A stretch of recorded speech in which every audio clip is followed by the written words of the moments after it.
Екс-шефицата на обвинителството за гонење, организиран криминал и корупција веќе не е јавна обвинителка. Советот на јавни обвинители денеска ја разреши Вилма Русковска од функцијата. Предлогот на Комисијата за разрешување на јавниот обвинител беше едногласно прифатен. Со тоа се стави крај на децениската обвинителска кариера на Русковска, во која таа, меѓу другото, беше и прв човек на најважното обвинителство во земјава, она задолжено за справување со организираниот криминал. Незиното разрешување следи откако влезе во отворен конфликт со поранешниот директор на финансиската полиција и наредбата за претрес на просториите на оваа институција пред година и половина. За овој чекор против Русковска и уште две обвинителки беше отворена дисциплинска постапка, од што и тргна процесот кој финишираше со незиното денешно разрешување, откако претходно членовите на Советот ја одбија незината жалба. Разрешувањето е поради исторена тешка дисциплинска повреда.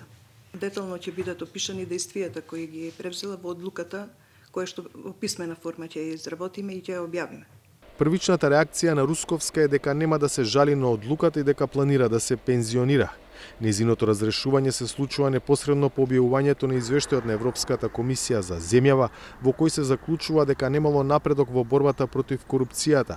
Сегментот за кој меѓу најодговорните институции е обвинителството во кое со минатото раководеше Вилма Русковска, во чиј мандат беа отворени неколку предмети против актуелни функционери од власта. За Гласот на Америка, од Скопје, Владимир Мирчевски.